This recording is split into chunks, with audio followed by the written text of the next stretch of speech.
Hello, I'm John Soriano, and I'm speaking to you from the city beautiful here in Orlando. It's a beautiful, warm, sunny day, and I wanted to take a few minutes to speak to you about something that I had posted earlier regarding ADHD symptoms and using the NLP tool of logical, or also referred to as neurological levels. Try and look at it as a framework at looking at the manifesting behaviors. Um, the neurological levels from neurolinguistic programming basically are uh, going from lower to higher levels.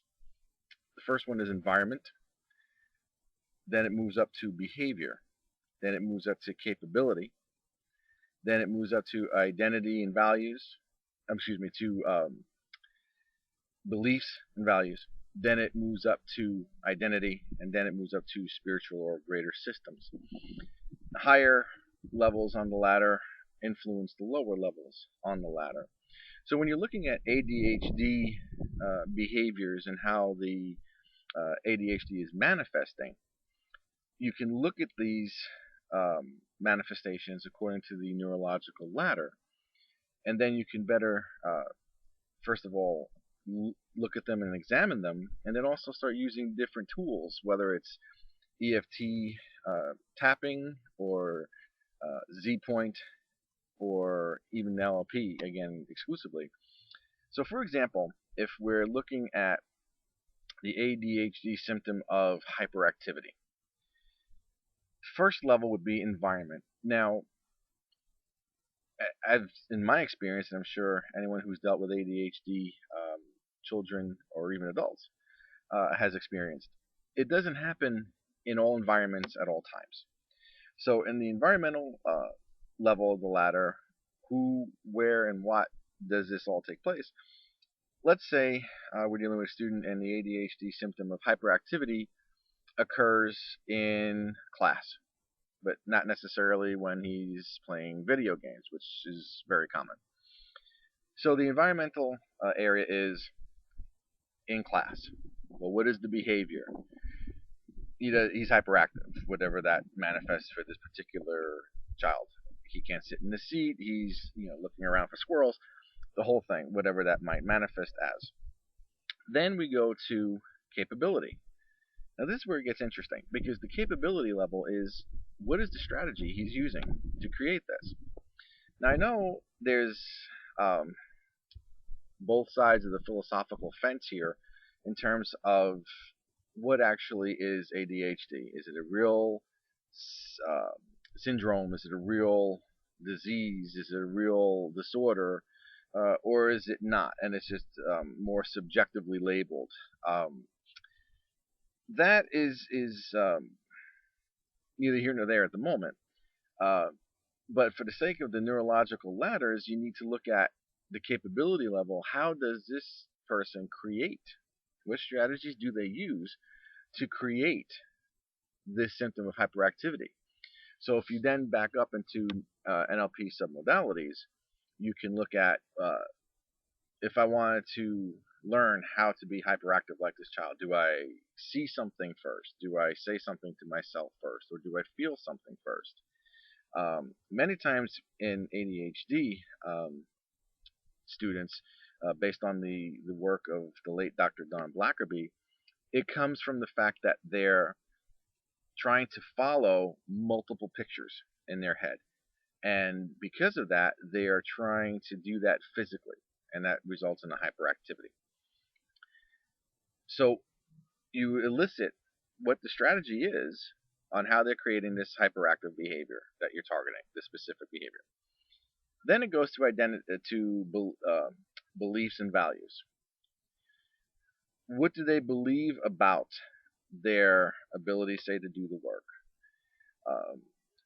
Is succeeding in school important to them at all? And these kind of things are also very revealing, because you can have negative beliefs that could then trigger into the capability, which then could trigger into the behavior. Starting to see how this works. And so if we can get to elicit a negative limitation belief, saying, for example, uh, let's backtrack for a second to environment.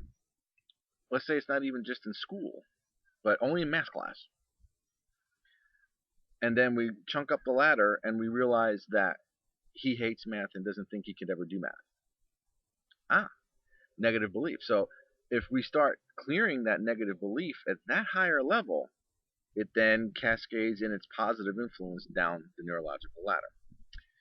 Then, of course, we go to the next higher level of identity.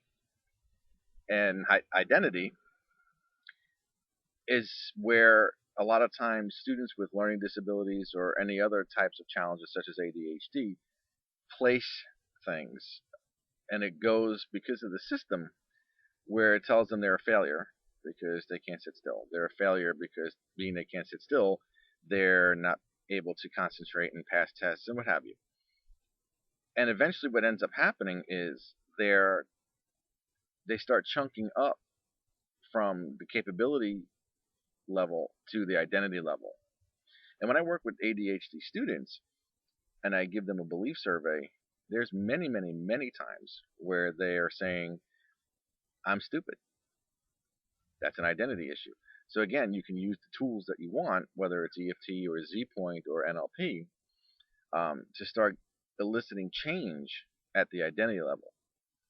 Then, of course, you go to the higher level, which is spiritual or greater system. Some limiting things at this level include them blaming God for why did God make me like this, to the system is against me, to anything like that. And again, the more you start correcting things at the higher level, the easier it is and the more effective it is to elicit change further down the chain. So if we walk this example through, let's say the student environment, hyperactive in math class. Behavior, again, is that. Specifically, the hyperactive behavior, the environment is the math class. Then the capability issue, how is he doing it? What is he saying to himself? What is he seeing in his mind? What is he feeling in his body? Then it goes to belief. Well, that's because math is just too difficult for me and I can't do it. To identity, well, I'm a pretty bad student or I'm stupid anyway. To the system, which is the school just is out to get me, the teachers all stink, and yada, yada, yada. So use your tool of choice, whether you want to tap on those issues as you go up the ladder, or use Z point, or use NLP.